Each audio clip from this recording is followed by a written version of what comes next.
It's 4:30. Let's wake up. Let's buckle up, right?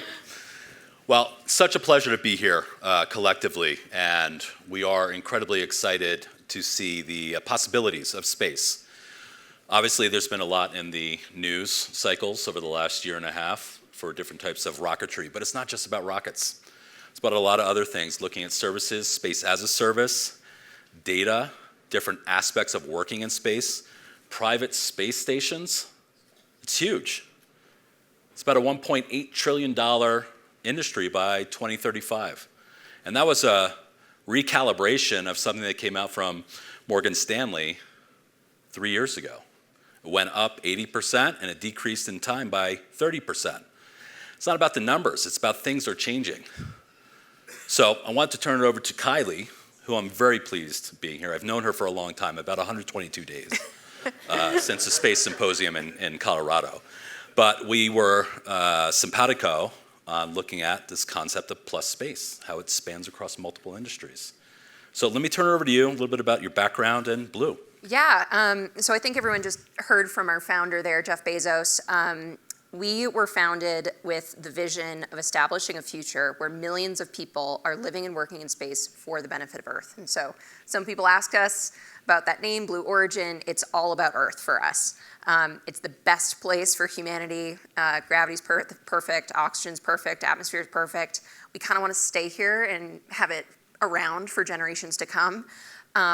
And we think space, we talked about abundance with Peter this morning. Space is abundant with resources, space, opportunity. So we need to grow into space if our society is going to continue to grow. I'll say we have a very long-term vision. We've crossed about just over 600 people have ever been to space. So we're a little ways off of 1 million. Has anyone thought about ever going to space, being an astronaut? Okay, like one hand went right up there. And so, yeah, like the time is now. This is really fascinating. We'll get into that a little bit. But Blue Origin, obviously, it's very long-term vision to get millions of people into space. So we kind of break it down into 3 areas we work on today. The first of which is radically reducing the cost of access to space. This is the first entry point if you want to do anything in space, is it can't be that expensive, right? We sometimes talk about building a road to space. Mm-hmm. And Jeff, when he was founding Amazon, he says, like, I didn't build the internet. I didn't build the postal service. I didn't build the power grid. It was all there. And I could innovate on top of it. I could create entrepreneurial activity, companies, benefit to society, given the infrastructure that was there. And so the first thing we got to do is bring down the cost of launch. That's been happening quite a bit, and we'll talk about that more. Reusable rockets, you saw our new Shepard rocket land vertically there, is a big part of that. The second piece is, even once you're in space, there's this tricky thing called a gravity well around Earth. We're stuck on the ground here. So it's kind of hard to get lots and lots and lots of stuff off the planet. We're gonna need to figure out how to use the resources around us once we get there. For us, the moon is the closest resource out there. Yep. Seems like the first and natural starting point, and so that's why we talk a lot about the moon at Blue Origin, using the resources there, whether that be water, ice. We heard from earlier Phillips 66, saying we can take oxygen and water and turn it into jet fuel. You can also turn that into rocket fuel, actually. And so, building a gas station on the moon and refueling your rocket there could be really interesting in the future. Mining things like helium-3 that can create energy for AI data centers and what have you is really, really interesting. And the last one, and I'll just say my personal favorite, is inspiring the next generation. We talked a little bit about education earlier for those who were in that panel, and getting the next generation to see the opportunity that is space, to be excited about carrying this mission forward is so important. We consider it the third pillar of our strategy. Yeah. And I think what's really interesting about the third one is the skills that are going to be needed 10 years from now are going to be radically different than what's needed today for all of these different types of endeavors. So the space workforce or capabilities are going to be critical to truly understand, just as the inflection point that we had in 1994-ish for the internet, right? Seeing this whole invisible mesh of technologies come together is going to require different types of thinking, innovative thinking, creative thinking on so many different levels. Yeah, absolutely.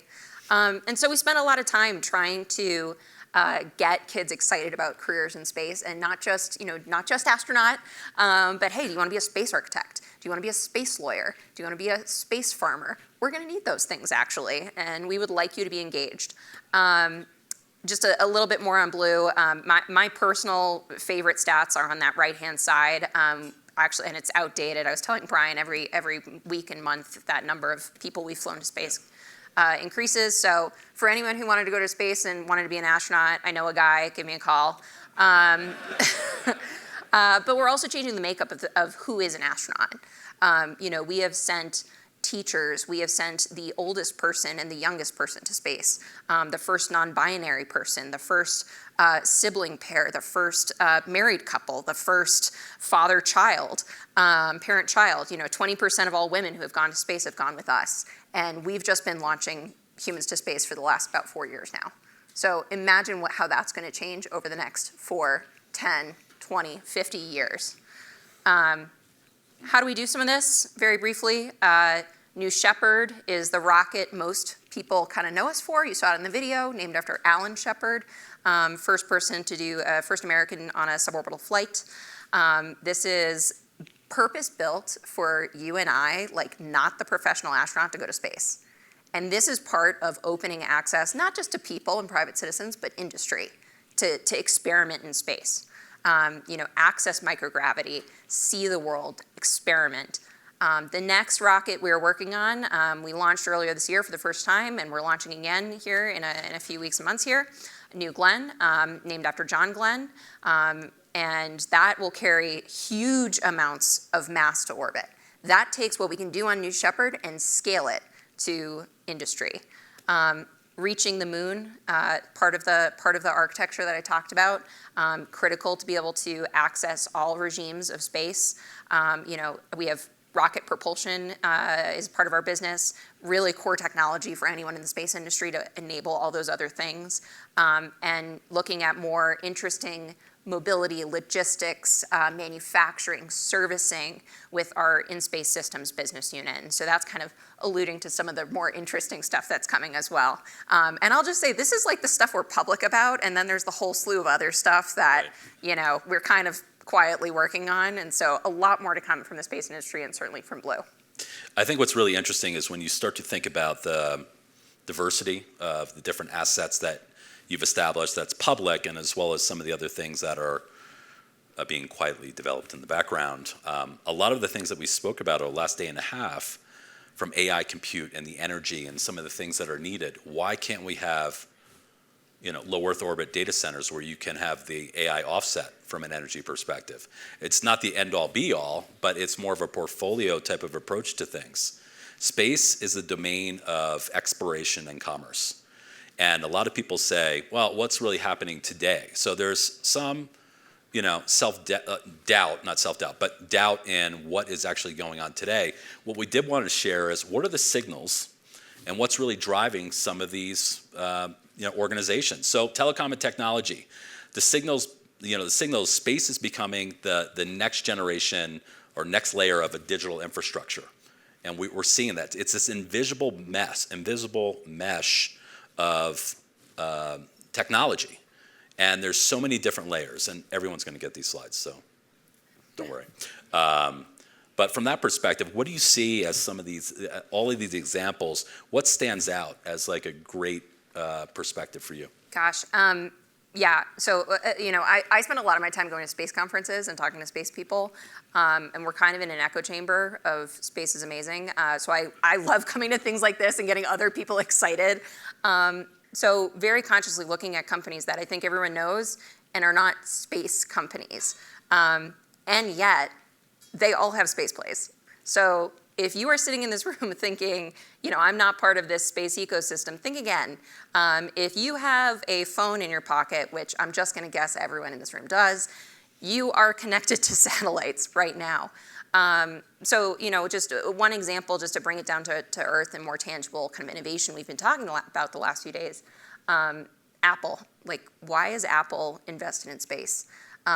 Well, they are connected to anyone who has an Apple phone, anyone who has an Apple Watch, and how pissed do you get when you lose cell service? You know, wherever you are, traveling to Utah, driving out to the middle of nowhere, I don't know. But take it a step further. Say you use your cell phone, your Apple phone, to call 911 from a remote area. Say, you know, you're like my father, who had a stroke from AFib a few years ago, and his doctor advised him to get an Apple Watch. That sends him, my dad's AFib readings to his doctor live. He is not going to accept, sorry, no signal here. You just can't travel in certain parts of the country or the world. You require connectivity everywhere. And laying fiber doesn't make sense everywhere, but satellites do. And so you're seeing these technology companies who are reliant on connectivity and having constant signal start to realize that satellites do make sense. So when you think about other industries and, you know, consumer goods in orbit, a lot of it is relegated to low Earth orbit testing, looking at stabilization of crystals, proteins, what have you. And that's where product development comes up, right? So we can look at expediting the process overall. So when you start to look at some of these companies, they're doing it from a satellite and managing their supply chain, looking at new products, new services, and new questions start to arise. What else is possible? So from consumer goods, from soap to toilet paper, what do you see as something that surprises you? Yeah, I think, so something that came to mind when we were talking about this before is NASA has been talking a lot about what to do with the International Space Station, what to do with the future of low Earth orbit, which is like, you know, 300 miles above us, basically. So not that far, really. And when they came out with their new strategy about 9 months ago, they didn't call it the space station strategy. They didn't call it the LEO gravity, low Earth orbit strategy. They called it the microgravity strategy. Right. And I think that was intentional because microgravity, or zero G, as like normal people would call it, is one of the most interesting assets that space offers. And it's a unique manufacturing environment that is not available anywhere on Earth. It's impossible. And you can do really interesting things in microgravity, in low Earth orbit, in space that you just can't do on Earth. So what if, instead of confining our scientists, our engineers, our innovators to the Earth ecosystem, to gravity, what if we opened that up and said, you can create new molecules and drugs that are impossible to develop here, but are more effective at curing Alzheimer's, for example. And that's a real example. That's actually been developed on orbit on the International Space Station, and now it's being used here. And think about the size of the biopharma industry. You know, think about the new materials, new technologies that you can start to unlock when you leverage space. And what used to be, and we can talk about this a little bit more, what used to be really inaccessible, what used to be extremely costly has changed. It's gone from, say, $500 million to get to orbit to less than $100 million in the last 15 years, let's call it. So, you know, just think about how many shifts in cost profile have happened like that in your industry or in general. Like, this is things that didn't pencil before are now penciling, and this is absolutely one of them. And that's something when we look at, you know, kind of the broader aspects of even from banking and insurance, and I've spoken to some of the insurance folks here just about some of the use cases. There's things that are happening today, but there's also a trajectory of what the possibilities are. We see so many things, and Kylie and I were speaking about the different types of examples, and there's a plentiful you know, index of all these things that are happening now across industries. One of the things from a NOAA perspective that came out here was kind of this preventative perspective. I think that would be really interesting to hear about. It also ties into some of the things that we're seeing out here today with the Canadian wildfires and the tsunami warnings out by Hawaii. Right? Yeah. So you know, whether you're watching your goods be shipped around the world, you know, maritime shipping and tracking and things like that via satellite, or you're watching the weather. There's a lot of data that you can collect in space, again, that you literally cannot collect on Earth. You're not gonna fly drones over the entire Pacific Ocean or the entire, North Atlantic. It's just not gonna happen. Nor can you fly drones over the entire of Utah, for example, or have monitors out there to test for wildfires. And there's tons of these examples of wildfires. I'm gonna pick on wildfires just because we're watching some of this outside our windows, that never made the news. And why didn't they make the news? It was because they were caught early by satellites and prevented. I was telling Brian, hey, did you see the news about the tsunami warnings that happened? And I said, Brian, do you know how that's monitored? And he's like, well, aren't there like buoys out there? And I was like, yeah, there's buoys in the Pacific. How do we get the data from those buoys? No, we don't have cell service out in the middle of the Pacific. There are satellites tracking that. So for anyone in here who has insurance on a home, who has spent capital on facilities, you need satellite data to secure your investments, just straight out. And I think that people are, again, starting to just understand the tip of the iceberg on this data that's available. And if you're not taking advantage of it, you are behind. And that's for me the message of this conference for space is, I think a lot of people are not yet taking advantage of it, and you will be behind if you do not. Just like quantum. Just like quantum, So, looking at life sciences, I know we kind of covered some of that, but looking at development in space from an R&D perspective, one of the key things is it's 18 to 24 month waiting list to create an experiment on the ISS. I'll talk more about some of the other space stations, but literally 2 days ago, someone named Elon announced Starfall, which is about launching, these private space stations, into orbit, but also, as Cliff was characterizing in his opening, factories.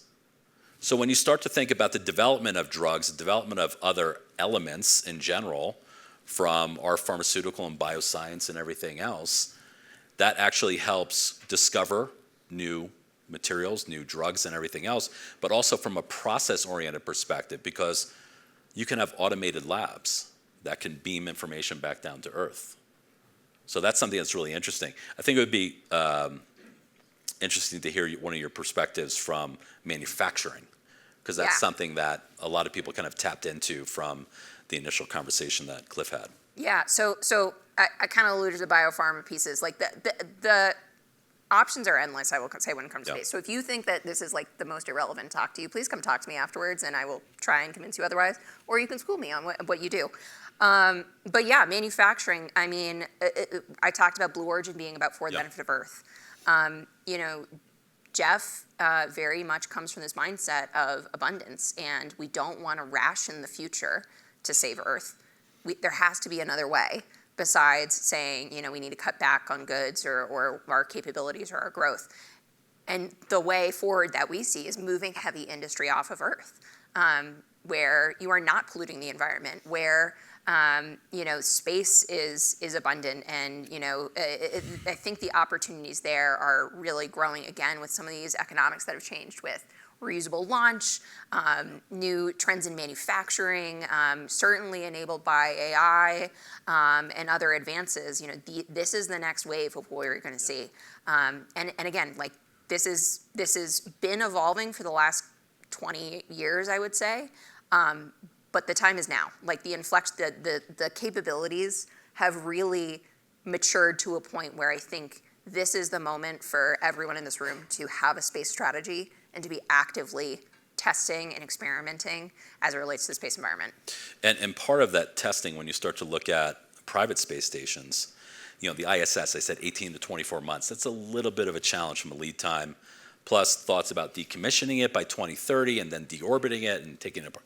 So there are effectively 5, I referenced 6, but this SpaceX, the Starship station is called Starfall. But these are the 5. It's creating new business models as space as a service, right? It's not just from a data perspective, but it's all these other different aspects from R&D, manufacturing, and other elements. We're seeing a massive roadmap, not only by the US government for in-space assembly and manufacturing, but also connectivity with aspects of the broader space ecosystem. Stephanie characterized that yesterday, where you have academia, you have DoD, you have commercial interests, you have nonprofits, venture capital, private equity are all working together to help accelerate all of this. And I've spoken to several of you that I haven't met before, and it's really interesting to see what your outlook is on space. To Kylie's point, what are the actual next steps?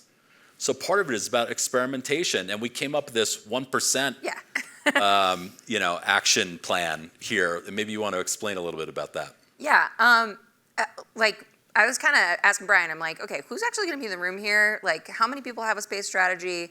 What do you think people's perceptions of space are going to be? And so, we kind of talked about it. It sounds like most people are vaguely aware. Also, you showed up to this talk and maybe we're like, okay, this is worth my time on a Wednesday afternoon. I know the companies in this room have massive R&D budgets. This budget size that Brian helpfully pulled for me does not even come close to the cost to get to space, to experiment. The satellite form factor has dramatically decreased. The platforms to get to space have dramatically changed. So if you grew up in the Apollo era, if you grew up in the shuttle era, and you're thinking, yeah, I'm not spending money going to space, that's like crazy, it is way less than you think it is. I would wager that most of you have bonuses in this room that could afford a ticket to space right now. And if that blows your mind, I hope it does, because that has changed in the last 15 years, certainly. Use 1% of your budget to think about your space strategy, to put something into space, to have a conversation about what this could look like for you. Yeah, and the other things are there's some thought leadership that is on the app to kind of explore this whole plus space perspective that I characterized at the very beginning is outlined there, and we have a 10-year trajectory for a majority of industries in general, and then we're happy to have any type of conversation or follow on with that. But I want to thank you for the opportunity. Thank you for spending time with us this afternoon, and we look forward to talking to all of you after this. So thank you.